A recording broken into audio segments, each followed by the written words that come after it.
Everyone, and welcome to the Balanced Bodies Blueprint. I am your host, Vinny Russo. And I'm your co-host, Dr. Eryn Stansfield. And we're shifting gears from all the conventional fitness narrative you hear on most fitness podcasts, as our main emphasis lies in preventative healthcare, adopting a holistic approach to nutrition, and challenging the traditional views on various fitness topics. Our mission with this podcast is to provide you with the information you need to achieve optimal health. And on today's podcast, we are starting off the new year with trends that we feel like need to be left behind in 2025 and not carried into 2026. These are more like our pet peeves, or like Dr. Eryn likes to say, pet hates, as we despise these topics or these trends. And it's funny because like every year I feel like the fitness industry finds new ways to piss me off. And 2025 really brought to light a bunch of different things. So narrowing it down to our top 3 each. So we're going to talk about 6 things that need to be left behind. Was kind of difficult because there's so many that we could think of. But I'm going to let Dr. Eryn start it off with her first one. But do you want to say anything before you dive into it, or you just want to dive into it? I'll just dive into it. Mine have to do with mostly on the medical side and maybe even the public health sector. So I'll start with my first pet hate. Basically, any advice from RFK, I would say 90% of his advice and or policies, I'm not a fan of. He's done more damage, I think, to the public health sector in our country. He's decreased research dollars in medical research. He's and I'll get into this a little bit later, is another pet hate. He's basically under the guise of helping people and thrown the medical healthcare industry under the bus, so to speak. And he has put out a lot of misinformation about vaccines, about medical care, about medicine in general. I think he's done a lot of damage that the country probably won't see for years and years. If you had to choose one thing that bothers you most about something that he claimed, what would that thing be? There's so many. I think the HIV thing, when I listened to his book, where he kind of makes the assertion that potentially HIV doesn't cause AIDS or some kind of there's not like a clear connection there. That really mystifies me. I don't understand his logic at all.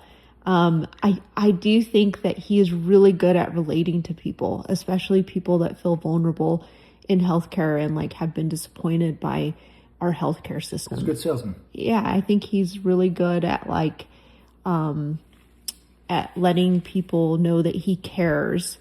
And I think there's a lot of people on his side, and I can understand that from the perspective of being a patient and maybe not getting the best healthcare in the system.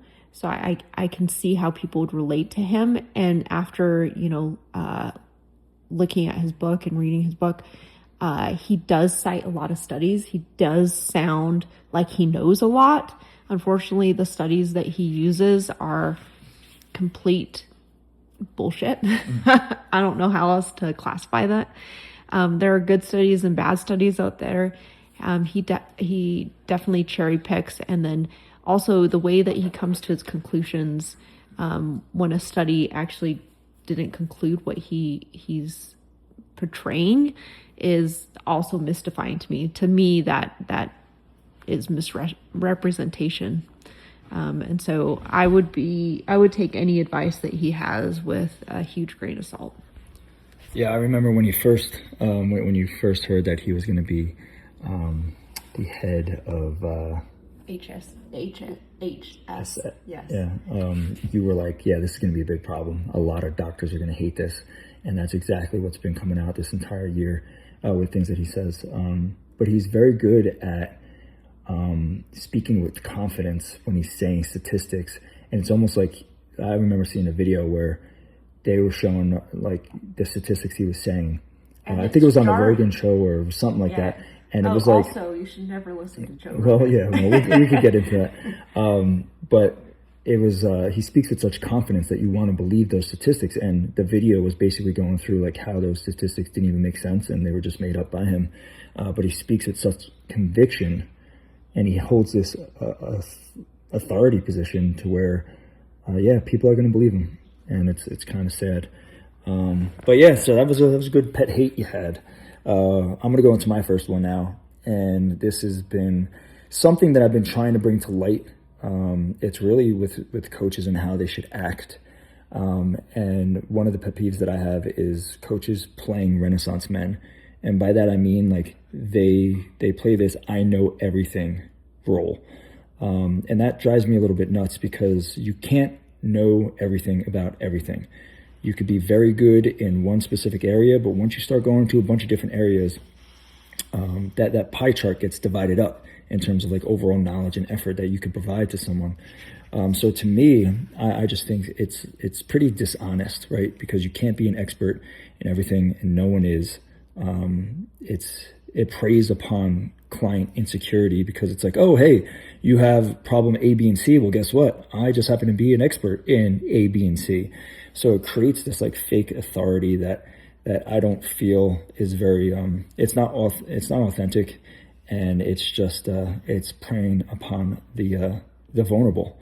I also think, coaches diagnosing hormonal dysfunction or prescribing supplement protocols and trying to interpret labs, they're not qualified to do. So I think it's a very dangerous overreach. And I think this pushes my main narrative that I've been putting on social media is that coaches need to stay in their lane because of that dangerous overreach. And then what I think it does is it waters down like real coaching, because the best coaches do the boring, high return on investment basics, and they do them incredibly well, and they get people to adhere to them incredibly well. And when we talk about those, we're talking about diet, we're talking about training, we're talking about habits, we're talking about lifestyle modification, behavior modification, collecting data and making the appropriate decisions based off of that collected data per client. And they stay in their lane. So what happens is if you get a coach like myself who preaches, just doing what coaches do, and then you get another coach who's like, yeah, well, I also can read your labs, and I could diagnose hormone imbalances, and I can fix your gut. And guess what? Oh, you're dealing with depression? I have a supplement protocol to help you there. That person sounds way more appealing to me. And the problem is that person is full of shit and I'm not. But that person will get the client over me because they sound like they're more credible, or they sound like they can offer more value when in reality they don't. So I would say this one was a pretty big pet peeve of mine. Well, and I think it's interesting because you do have a physician on your team, me, that actually can do that stuff. And still, we don't market it that way. We don't say, hey, we're going to fix your lab markers, but that's what these other coaches that are unqualified, which I would venture even to say that are practicing medicine without a license, which is... But we'll try to fix their markers, like if their cholesterol is out of balance. Of course, we set reasonable goals that with lifestyle modifications, but we're not going to sit here and diagnose you reverse T3 and fix that. We're not going to diagnose you with some mystery illness that you've never heard of and then try to fix it or give you a supplement or sell you something. We'll help with your lipid panel. So help you get off some blood pressure medication. And if you need a referral to an expert, we'll definitely make sure that happens as well. So that's awful, and I agree with you. All right, so my next pet peeve or pet hate of 2025 is a big one: vaccines being called into question. Again, this is an RFK push. I cannot believe that in this day and age, after 40, 50 years of vaccines being around and proven that are beneficial and prevent illnesses, that we are now questioning medical science like this. The studies are there. You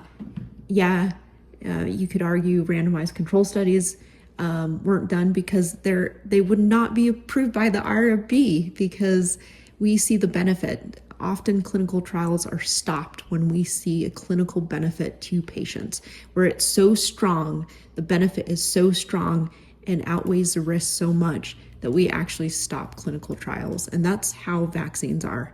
Vaccines, we have seen the benefit. They do prevent major illnesses. And to call that into question, I think is horrendous and sad. And unfortunately, we're seeing, I don't know that people will realize the impact that this will make, besides, these pockets of measles outbreaks and of whooping cough outbreaks. I think until it happens to you personally, maybe you won't see that impact. And I think that's even sadder. There is, unfortunately, in public health, I guess I would call it an almost unselfish thing to protect the entire population, not just yourself. And when you introduce rights where you feel like you have the right to make your choice, I think you have a misinterpretation of how public health works. And I think that's unfortunate. Yeah, I'd agree. Especially, this year with how many people are avoiding vaccines now, and then how measles ran through, we live in Utah, and how measles were pretty prevalent here. And I don't think the cases have gone down. We just traveled to New Jersey for the holidays, and the week before we got there was a case of measles in Newark Airport. So it's scary stuff, especially when you have an infant who we chose to get the vaccines early for her. So, she could, because we had measles here, and we just didn't want to keep her in the house, for the first 9 months of her life. So we gave her it early, and then she's due for the second round for her first birthday. But still, it's scary, because what if your kid gets it, and your kid gets it from, someone who doesn't believe in vaccines? Do you blame that person? Do you blame the information they were given? Because, are they almost brainwashed? I remember going back and forth with someone about vaccines. Well, look how many vaccines hurt kids. And I'm like, why are you looking at it that way? I don't even know that statistic, but what I do know is look at how many vaccines save children lives. Why are you not looking at it from that perspective? And to me, it's just, it's almost like everyone's against everyone. It's like the big pharma and government are all against, the people that they're supposed to be serving. And it's just a conspiracy way of life. And listen, I'm not one to say I'm not a conspiracy theorist with certain things, like aliens. I believe in aliens. But with this, when it comes to this and the health of the population, I think people should look into evidence-based data, which would prove that vaccines actually save lives, not hurt lives.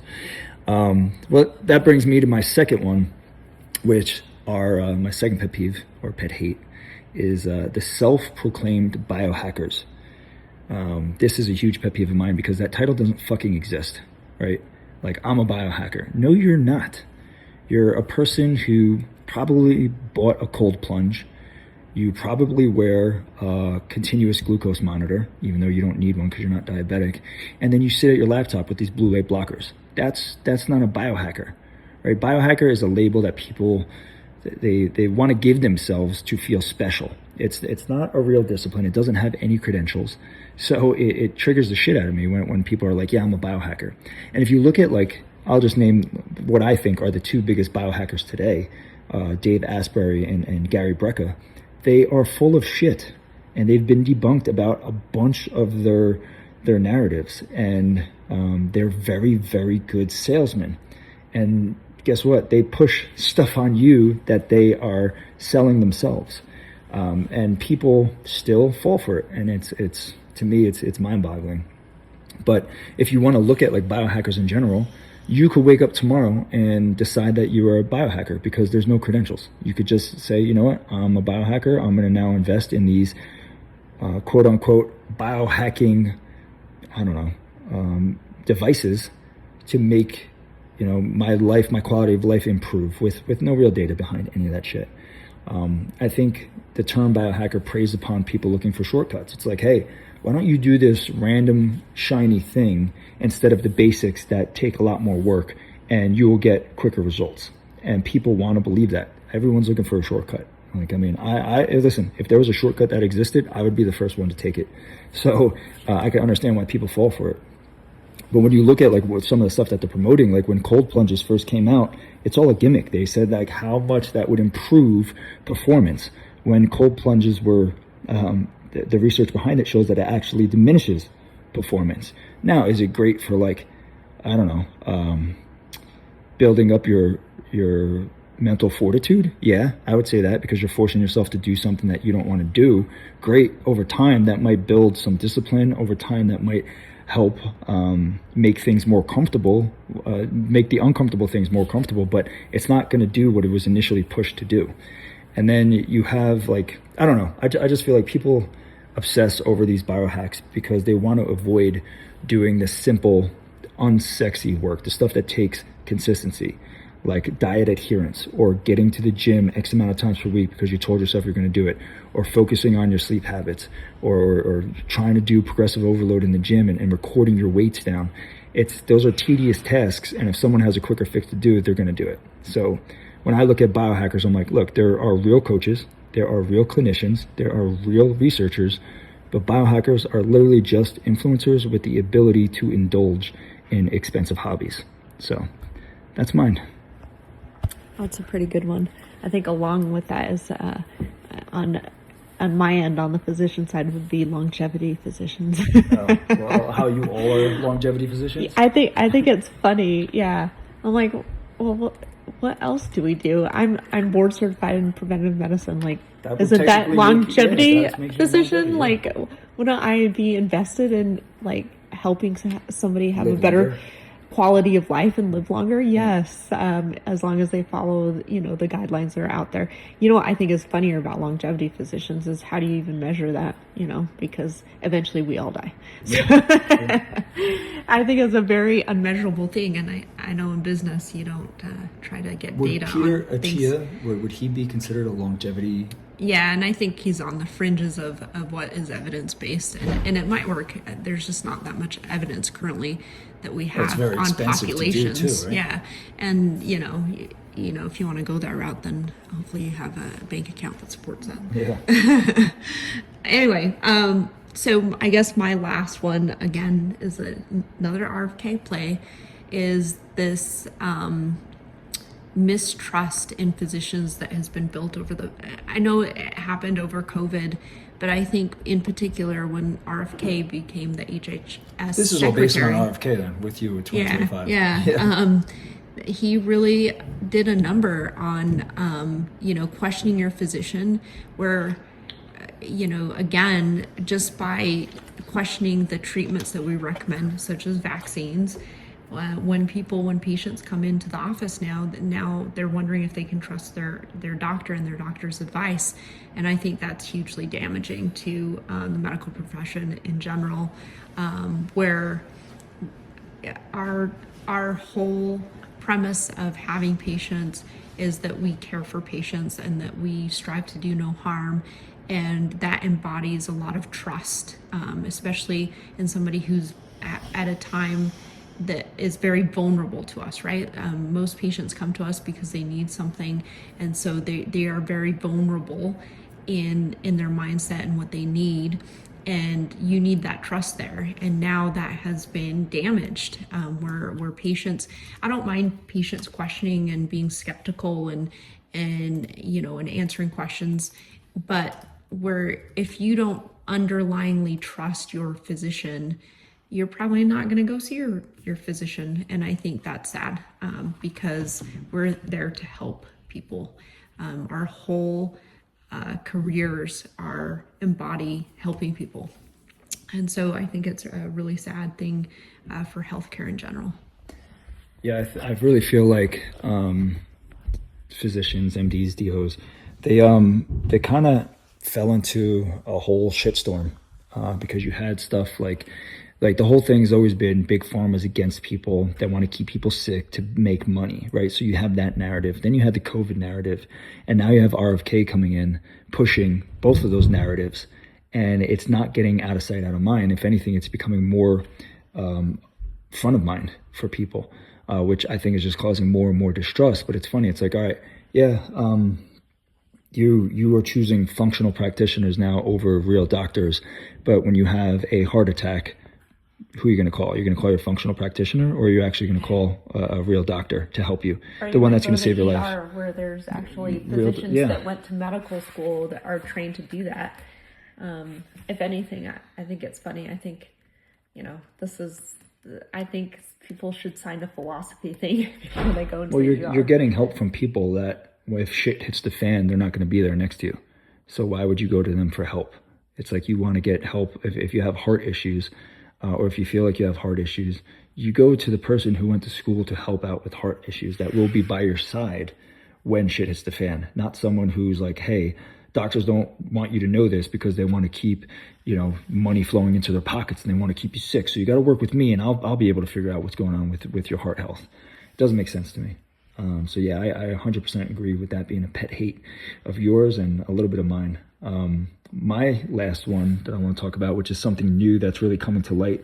So it was front of my mind when I was thinking of this, but it's definitely like it should be left in 2025 and should not exist in 2026, but I have a feeling it's going to carry over until it burns out, just like every other fucking scam thrown out there. But it's coaches talking about genetics like they can fix them. We've got coaches out there now claiming that they can optimize your genetic expression. They can correct methylation pathways, or they can override bad genes or genetic mutations with the right protocols. And it's all a bunch of bullshit. You can't fucking fix your genetics, right? You could work with them, but you can't fix, adjust, or reprogram them. Like, genetics are not a coaching variable. They're not. You are dealt the cards that you were dealt, and then we make you play the best hand that you can play with those cards. And that's it. Like, you got to be able to accept that. You can't sit there and say, hey, like, I want to look like Chris Bumstead on stage. Man, I ain't got the genetics for that. So I'll build as big as I could get, or as muscular as I get, or the best body composition I could get, but it's not going to be anywhere near his. And I have to accept that.